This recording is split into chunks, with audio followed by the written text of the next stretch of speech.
Komiði sæl, ég heiti Óli Björn Kárason og þetta hlaðvars þáttur minn alltaf til hægri. Sagt að sjálfstæðismenn sé með vindin í fangið núna. Það má vera. En hvað með það? Þetta er pólitískur vindur sem á okkur beljar. Pólitískur vindur lítur ekki lögmálum veðurstofunar. Öflugur flokkur sem ekki hefur svipt sjálfan sig sjálfstraustinu getur annað tveggja, siglt vindinn eða breytt vindáttinni sér í hag. Stjórnmálamenn gera skissur, það hefur allur heiminu vitað lengi. Það má fyrirgefa skissur og það er ofta skert. En það er ófyrirgefanlegt ef menn gugna fyrir rás atburðana. Það má aldrei bogna þó að móti blási, það má aldrei hika þótt herði að og það má ekki einu sinni líta undan þótt sýnin sé ekki frýnileg.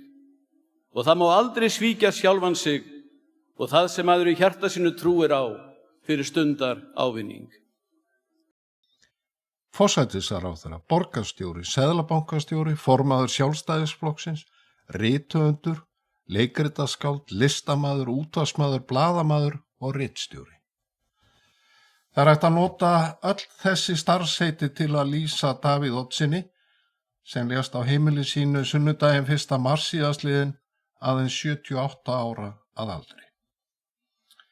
Með Davíð er gengin einhver áhrifamesti stjórnmálamaður lýðveldisins, stjórnmálamaður sem hafði ekki aðeins skýra sýn á samfélagið og skilning á þjóðarsálinni, heldur hafði hann djúpstæða samfæringu fyrir mikilvægi frelsi einstaklingsins.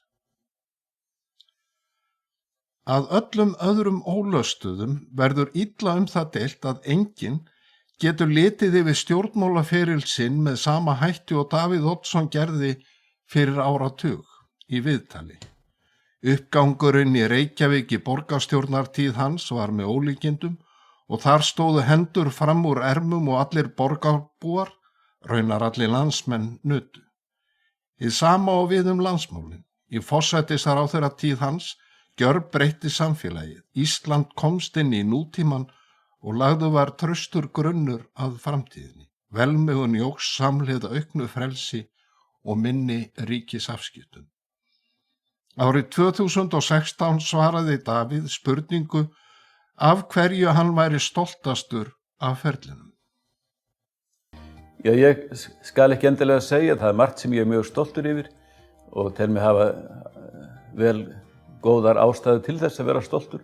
Ég varð ungur borgarstjóri, 34 ára gamall, það spáðu sumir illa fyrir því, en traust almennings í borginni til mín, eins og það er best mælanlegt í kosningum, það óx ár frá ári og endaði með því að ég og mínir félagar fengu 60%, engin annar aðili hefur fengið þess áttar fylgi í borginni og ég tel að það hafi verið gert vegna þess að mönnum líkaði hvernig á málum borgarinnar var haldið. Það var haldið mjög fast á málum borgarinnar þá, en það bara að gera það. Og þegar ég lét af starfi var borgin því sem næst skuldlaus. Ég tala nú ekki miðað við ósköpun sem nú eru, en mjög skuldlítil. Þó var það svo að framkvæmdur höfðu aldrei verið meiri á öllum sviðum. Barnaheimilum hafði verið fjölgað stórlega, skólar verið byggðir, hratt og örugglega, ný hverfi opnuð, lóðir hafðar handa öllum, öfugt við það sem nú er, og fjölmargar frægar framkvæmdir eins og menn þekkja, Nesjavellir, Ráðhús, Viðeyjarstofa, Borgarleikhús, Perla og farið í mestu atrennu við það að hreinsa fjörurnar með nýju holræsakerfi sem að var framkvæmd sem að sást ekki á yfirborðinu en var mjög mikilvæg.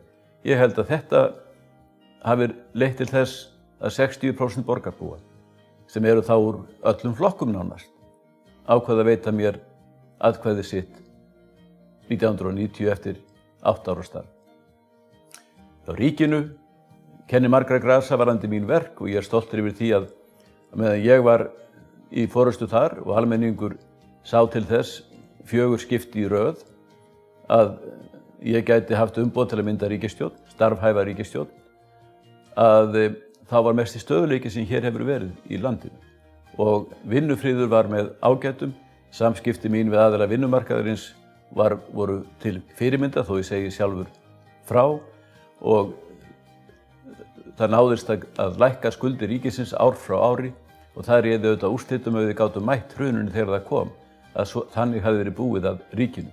Þegar ég nefni þetta, þá ég ekki að segja allt þetta hafi verið mitt verk, þannig voru auðvitað fjölmargir ágætir ráðherrar og sumir höfðu mjög mikið það að segja á einstökum sviðum, hvernig tókst til í þessum efnum, en þar sem þetta voru mínar ríkisstjórnir, þá nefni ég þetta til sögunar með þessum hætti. Síðan kom ég með frumvörp sem urðu að lögum upplýsingaskyldu stjórnvalda, stjórnsýslumál, sem öll gengu í þá veru að styrkja stöðu einstaklinganna gagnvart ríkisvaldinu. Og síðan með því að lækka skatta og einkavæða ýmis fyrirtæki, þá dró ég úr valdi, mínu eigin valdi og stjórnmálamanninu. Davíð var ekki stjórnmálamaður sem flaut með straumnum. Hann breytti árfarveginum og stefnu straumsins. Hann var kjörinn í borgarstjórn árið 1974, þá 26 ára gamall.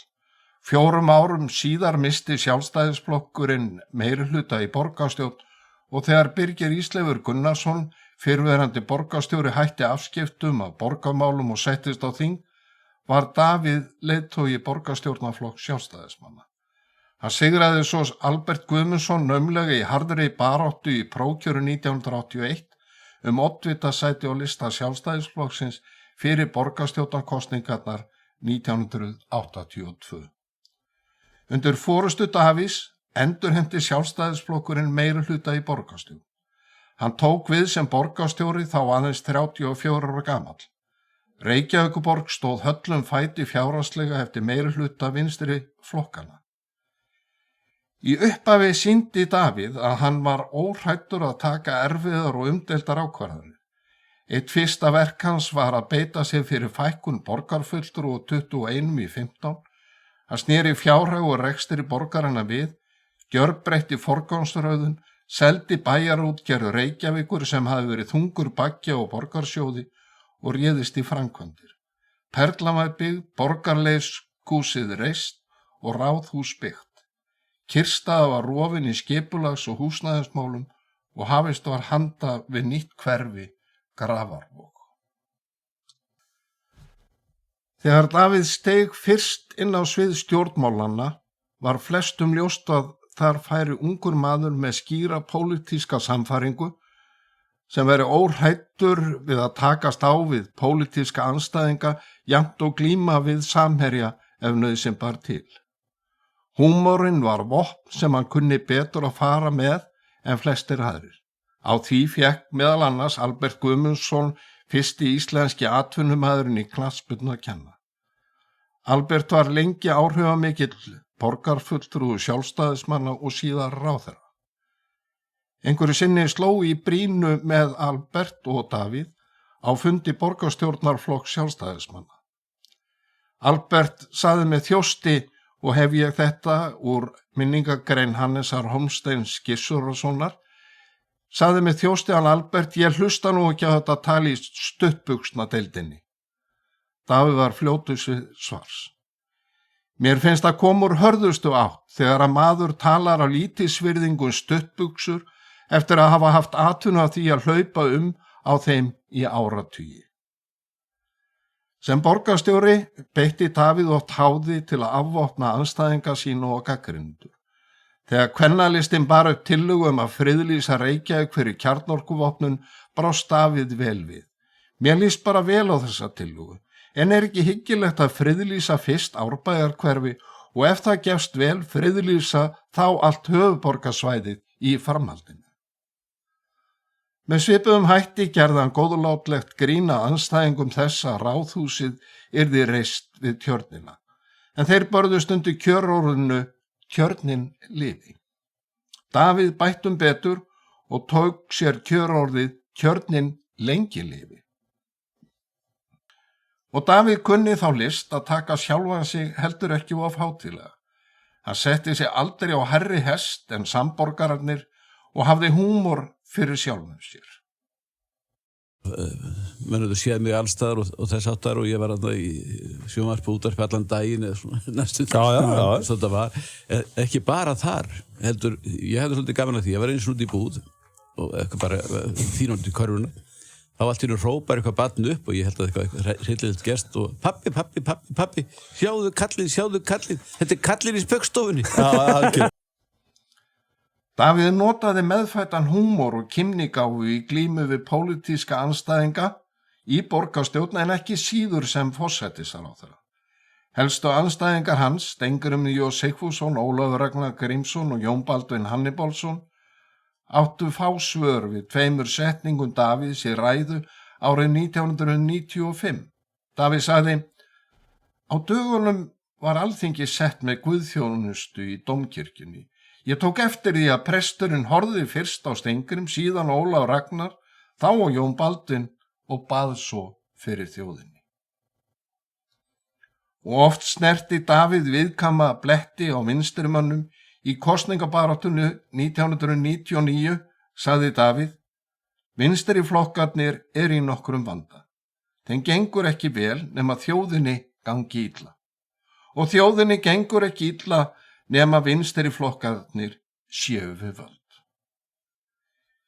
Í ræðu sem borgarstjórinn Davíð Oddsson hélt í tilefni af 60 ára afmæli Sjálfstæðisflokksins fangaði hann í einni setningu þá hugmyndafræði sem hann byggði á sem borgarstjóri og síðar sem forsætisráðherra.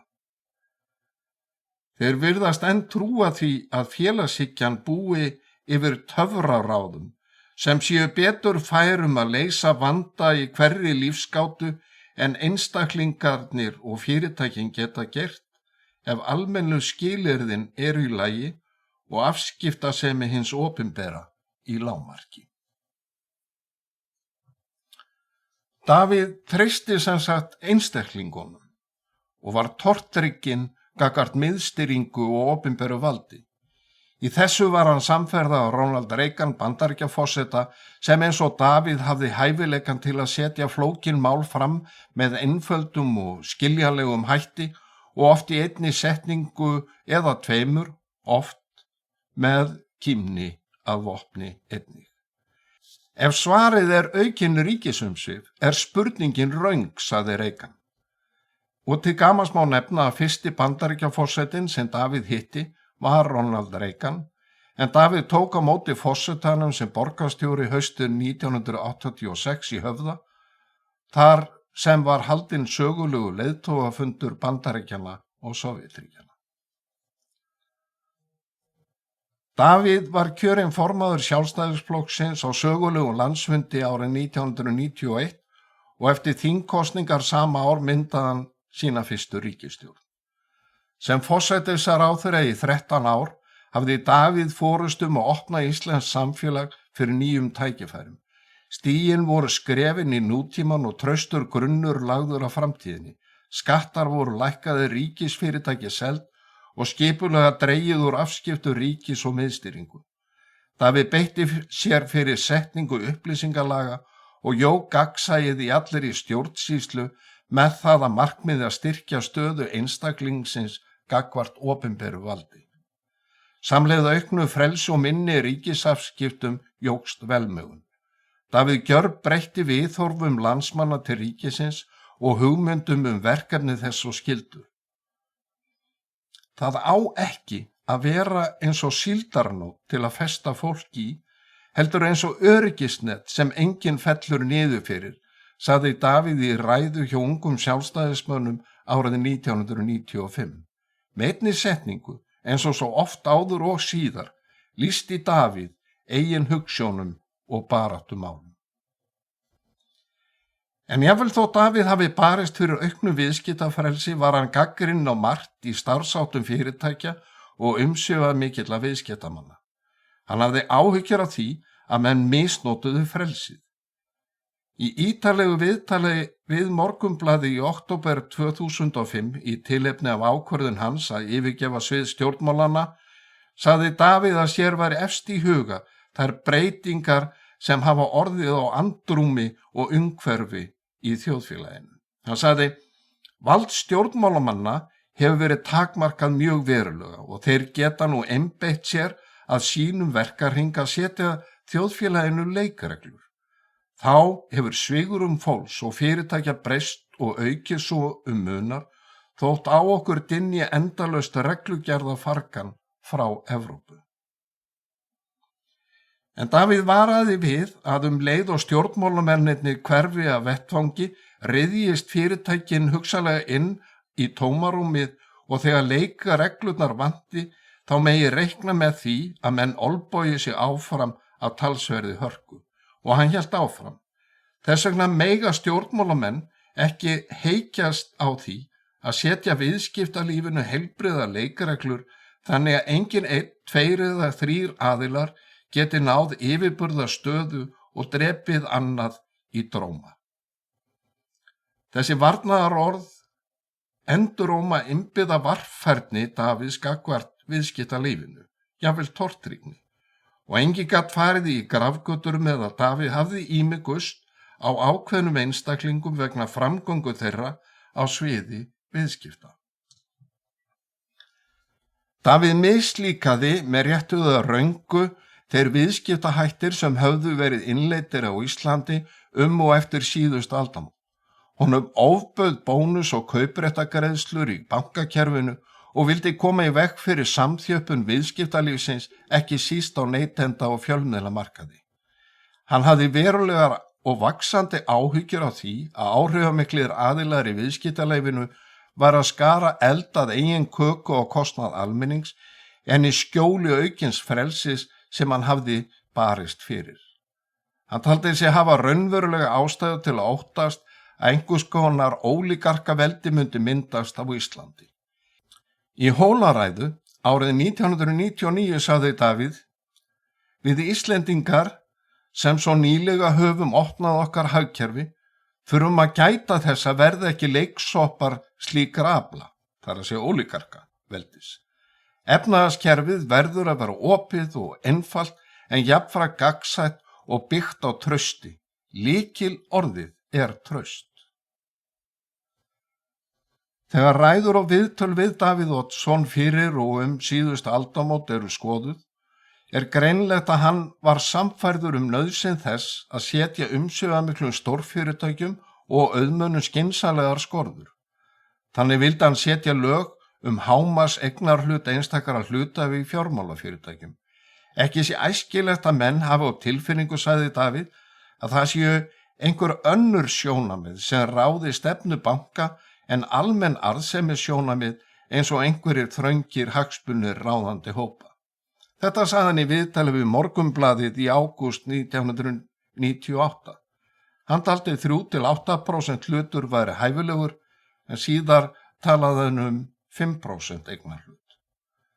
Ótti Davíðs við að önnur sjónamið réðu í rekstri banka en almenn arðsemi sjónamið eru merkileg í ljósi þess sem síðar gerðist.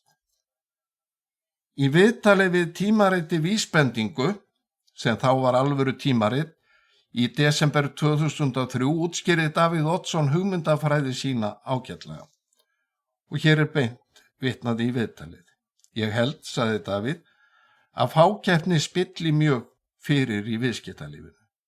Ég verið þeirra skoðunar allt frá því ég var ungur maður að því minni afskipti sem stjórnmálamenn, embættismenn eða eftirlitsmenn þyrftu að hafa að viðskiptalífinu því betra. En ef það þarf að koma til afskipta opinbera aðila, þá eru það inngrip sem eiga að miðast við að tryggja hagsmuni almennings og atvinnulífsins almennt. Þannig er best að hafa þetta. En allt byggist þetta á því að menn lútir leikreglunum, líka þeim sem hvergi eru skráðar. En menn lúta þeim ekki, þá telja stjórnmálamennirnir, embættismennirnir og eftirlitsmennirnir sér það skylt að koma og taka á einhverjum tiltölulega fáum skúrkum af því að þeir hafa ekki lotið leikreglunum. Það þýðir fyrir alla hina sem lúta leikreglunum að streymið og ákvörðunartakan á markaðnum verður þyngri, þrengri og svifasetni og þannig dregur úr arðsemi og öllu því sem markaðurinn á að skila. Fyrir mig eru það gríðarleg vonbrigði að þurfa yfirleitt að blanda mér í þessa hluti. Sumir segja að ég sé að reyna að rífa stoðirnar undan markaðnum, en öll mín vinna hefur farið í það að taka valdið frá mér og mínum líkum. Það verður örugglega freistandi fyrir forystumenn í stjórnmálum að hafa meira og minna vald yfir öllu bankakerfinu. Ég get engin fyrirmæli gefið inn í bankakerfi. Ég get sagt skoðanir mínar og þess áttar, en engin fyrirmæli gefið. Það tel ég vera hollt og gott. En þá verða þessi kappar líka að lúta leikreglum og ekki misnota sér stöðu sín og reyna að búa sér til yfirburðastöðu í þeim tilgangi einum að eiga léttari leik og að þurfa ekki að standa í samkeppni með heilbrigðum hætti.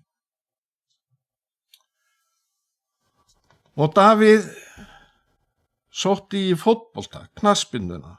Hann var áhugamaður knattspyrnu og skýrði skoðana sínar sem að komi hér fram áðan betur á viðskiptalífinu og leikreglum. Hann sagði, ég hef séð það þegar ég er að horfa á fótbolta að það ríkir oft sannkallaður íþróttandi.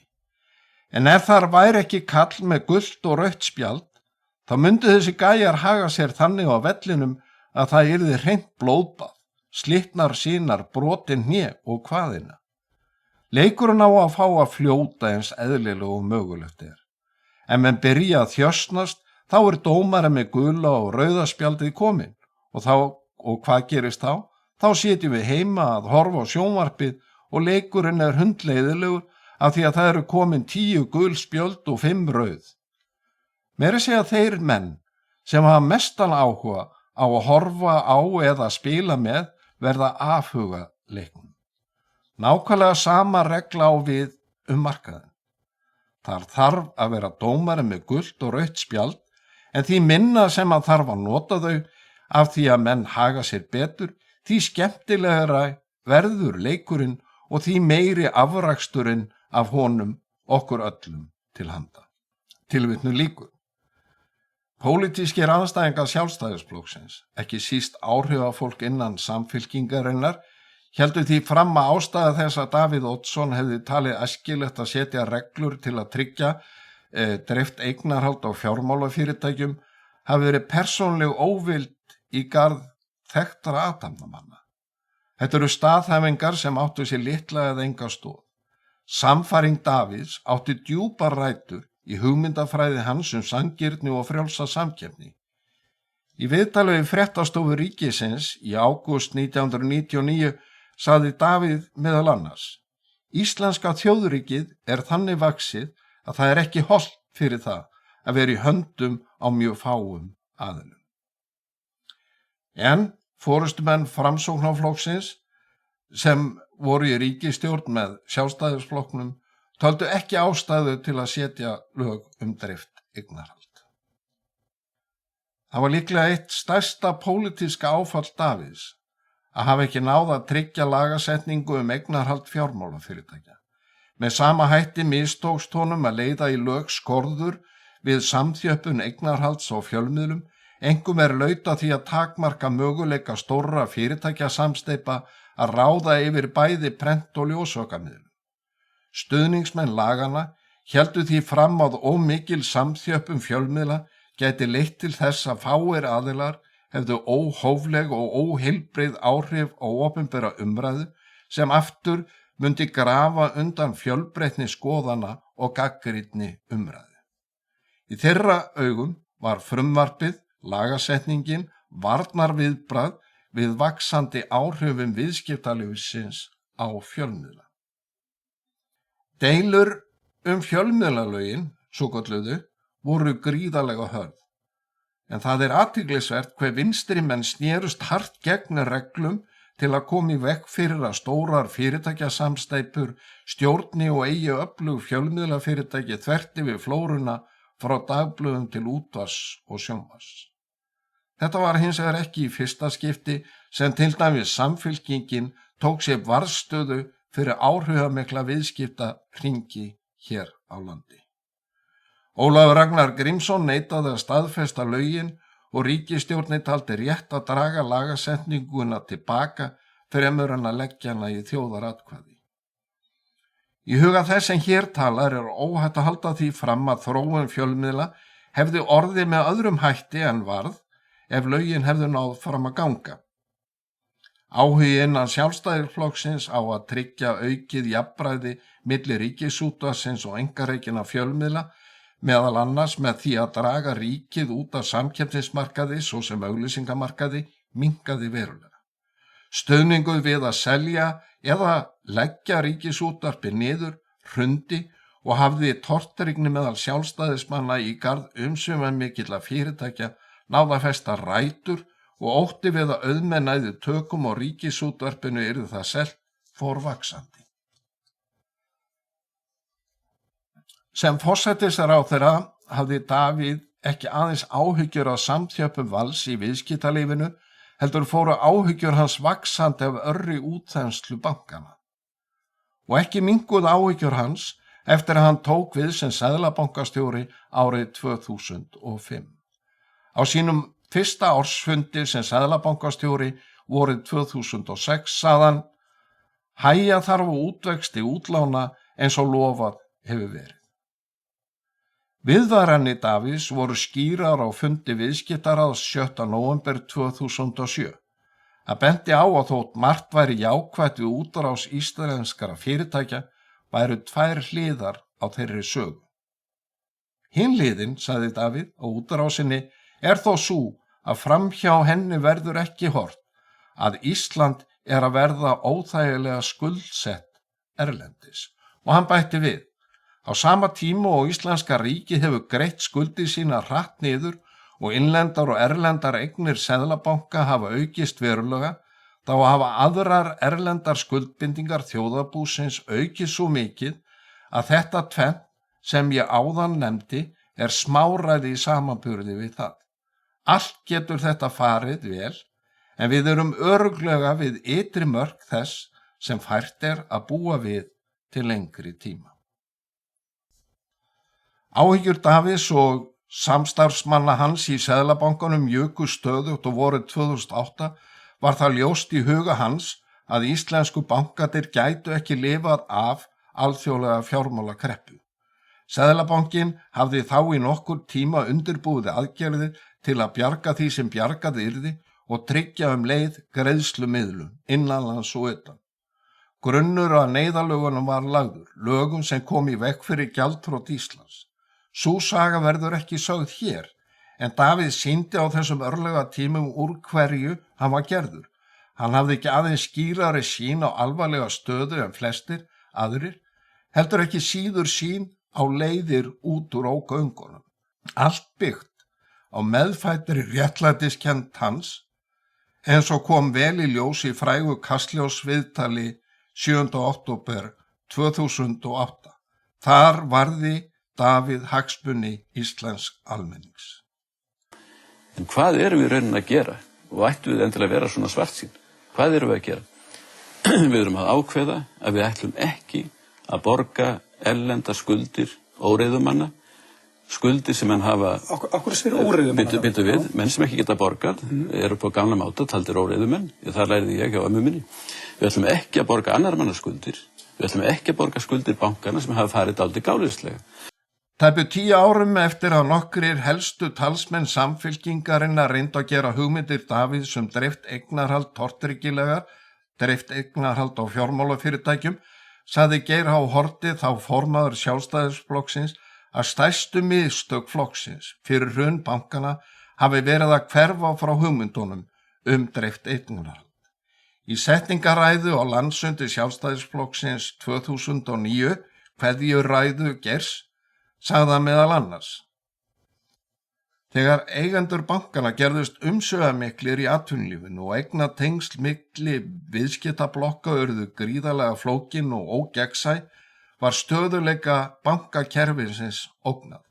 Hefðum við sjálfstæðismenn haldið fast við okkar upphaflega markmið dreifða eignaraðild, eru líkur á því að bankarnir hefðu ekki verið jafn sókndjarfir og áhættusæknir og raun varð á. Í frægri og í rauninu ógleymanlegri ræðu sem að ég hlustaði á sama landsfundi, gerði Davíð Oddsson stuttlega upp fortíðina í þessum efnum og benti á að ekkert hafi farið á milli mála hvert hann hefði viljað stefna þegar að kom að því að tryggja dreift eignarhald. Með sama hætti hefði öllum verið ljóst hver hugur samfylkingarinnar í þessum efnum var. Hún barðist gegn dreifðri eignaraðild að bönkunum. Og alltaf var ég sakaður andúð og auðmönnu, sagði Davíð, og ég væri að draga úr og skaða útrásar möguleika snillinganna. Davíð benti á að allt sem aflaga hér fór, þegar að bankarnir hrundi í október 2008, hafi einnig gerst í öðrum löndum. Íslendingar hafi hins vegar farið sérlega illa út úr alþjóðlegri fjármálakreppu vegna þess að þær grundvallarreglu sem hér giltu voru þverbrotnar og í mörgum tilfellum túlkaðar ótrúlega frjálslega, sagði Davíð. Þar vísaði til regla sem snerust krosseignartengsl og lán til einstakra aðila og hvað þau máttu vera mikil með hliðsjón af eignum viðkomandi banka og lánafyrirgreiðslu til eiganda bankana sjálfra. Davíð sagði í áðurnefndri ræðu: brjálæðisleg samþjöppun í viðskiptalífinu bætti ekki úr og á endanum var svo komið að einn aðili skuldaði öllum bönkunum fjárhæðir sem voru því sem næst allt eigið fé allra bankana og aðrir aðilar og eigendur höfðu einnig fengið að safna stórkostlegum skuldum. En Davíð brýndi gamla samherja sína og vini í Sjálfstæðisflokknum til dáða á þessum landsfundi 2009. Það megi aldrei bogna þó á móti blási. Ekki eigi að koma fram að hroka, viðurkenna eigi mistök, en með verði að hafa burði til að andmæla lyginni. Auðvitað er erfitt að leiðrétta rógburð og níð, sérstaklega ef hann stendur lengi og er vel skipulagður. Látiði mig þekka það. En sannleikurinn er seigari en þetta lið heldur. Hann hefur betur að lokum.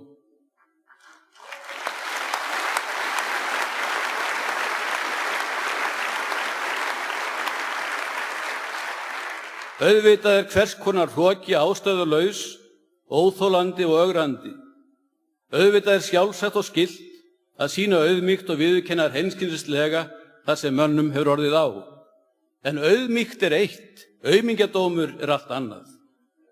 Þeir fulltrúar fjöldans, þingmenn eða aðrir, sem eingöngu segja það sem er halda fallega tónum þeirra sem hæst hafa eru gagnslausir menn.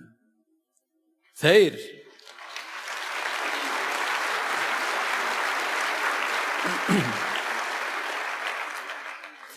sem hins vegar eru nestaðir skoðunum sem eiga rót í trúnni á mannin, heilbrigðum vilja hans til framtaks og trúa jafn fast á það að í erfileikum eigi að mylja mest undir þá sem máttvana eru og styrkja þá, og þeir sem eru tilbúnir til að takast á við þá sem þessar mundir kasta lengstum skuggum á lífið í landinu, þeir munu best duga okkur núna. Það er þýðingar mikið, það er lífsspursmál að slíkir menn séu til í þessum sal núna. Ef þeir finnast ekki hér, er réttast að taka undir með séra Sigvalda að nú sé kominn tími til að biðja Guð að hjálpa sér. Davíð leit aldrei á stjórnmál sem æfingu í vinsældum eða þægilega innivinnu, heldur baráttu að hrinda stefnumálum í framkvæmd. Hann lét vindáttina ekki feikja sér fram og tilbaka. Hann hafði skömm á slíku stjórnmálamann. Vindhanar verða aldrei áttavitar hvorki til sjós né lands, sagði hann á viðskiptaþingi árið 2001. Davíð var á svipuðu nótum í áramóta ávarpi 2002 þegar hann ræddi traust á stjórnmálum. En hinn er ekki að neita að sumt af því sem fyrir augu ber að vettvangi stjórnmálana er tæplega til þess fallið að vekja mönnum traust, sagði Davíð og bætti síðar við: slíkt kann að standast skamma hríð en verður að þjóðarböli þegar til lengdar lætur. Davíð skildi betur en flestir að stjórnmál snúast ekki aðeins hugmyndir og framkvæmd, heldur ekki síður traust. Hann var ekki aðeins stjórnmálamaður þótt hann hafi varið meirihluta starfsævinnar í stjórnmálum eða liðlega 3 áratugum, þá var hann í yfir 20 ár seðlabankastjóri og ritstjóri Morgunblaðsins eftir hann hætti afskiptum af pólitík. Og áður en hann var kjörinn í borgarstjórn aðeins 26 ára gamall hafði hann unnið fjölbreytt störf og sinnti raunar fullri vinnu samhliða borgarstjórn. Hann var leikhúsritari Leikfélags Reykjavíkur, þingfréttaritari Morgunblaðsins, starfsmaður Almenna bókafélagsins, skrifstofustjóri Sjúkrasamlags Reykjavíkur og síðar framkvæmdastjóri þess, fram að því hann settist í stól borgarstjóra 1982. Davíð fannst gaman af þessu öllu. Mér fannst mjög gaman að vera borgarstjóri, en mér fannst líka mjög gaman að vera forsætisráðherra og nú finnst mér gaman að vera ritstjóri. Þetta nú kannski svona hluta minni náttúru að njóta mín þar sem ég helga mig starfinu og hella mér í það og þá verður hver starf það skemmtilegasta sem þú gegnur á hverjum tíma. Þú getur hafa nefnt eitt og annað til viðbótar, ég var meira að segja sætavísari og jólasveinn og leikhúsritari og vann við steipuvinn í Búrfelli og steipa gangstéttir hjá borginni og í gamla daga. En mér fannst það einkenna öll þessi störf, stór og smá, að allstaðar skipti mestu máli að reynsluboltar væri á staðnum. Hannes Hólmsteinn Gissurason, einn nánasti vinur Davíðs, lýsir honum sérlega vel í áður nefndri minningagrein sem birtist í Morgunblaðinu á útfaradegi Davíðs. Hannes skrifar: Hann var samsettur maður í senn, kænn og falslaus, hugrakkur og bragðvís. Hann var spauksamur, alvörumaður, kaldrifjaður, tilfinningamaður. Hann tók hlutverk sitt alvarlega, las til dæmis skýrslur vandlega en notaði oft spaug til að auðvelda samskipti við aðra. Hann hafði heitar tilfinningar en kunna hemja þeir þegar á þurfti að halda. Svik voru ekki til í hans munni en hann kunni að gjalda lausung við lygi. Hann gerði aldrei neinum mein af fyrrabragði en tók hart á móti þegar að honum var vegið og sveiðstundan undan honum. Ég skipaði mér í lið með Davíð í hörðum prófkjörslag 1981 fyrir borgarstjórnarkosningarnar þegar að Sjálfstæðisflokkurinn undir forystu Davíðs endurheimti meirihlutann í Reykjavík. Þá kynntist ég leiftrandi hugsjónamanni, sagnameistara og húmorista og fékk staðfesting á því að faðir minn heitinn hafði haft rétt fyrir sér þegar hann sagði við mig nokkrum árum áður að fram á sviði væri kominn nýr foringi okkar sjálfstæðismanna, Davíð Oddsson. Það voru sérstök forréttindi að fá að kynnast Davíð, vera samherji hans og liðsmaður. Við áttum ófáls samtölum menn og málefni, sögur voru sagður og palladómar felldir. Stundum taldi Davíð nauðsynlegt að rétta kúrsinn hjá mér, líkt og vinir gera, en aldrei féll skuggi á okkar samskipti. Við höfum því öll efni til þess að horfa vonglöð til framtíðar með ást á landinu og óbæljandi traust á því dugandi fólki sem landið byggir. Þannig lauk hugsjónamaðurinn og skáldið Davíð Oddsson stefnuræðu sinni í október 1993. Megi þessi eldmóður og trú Davíðs Oddssonar og hæfileika íslensku þjóðarinnar verða okkur öllum innblástur ókomin ár. Ég þakka þeim sem hlýddu, eigi góðar stundir.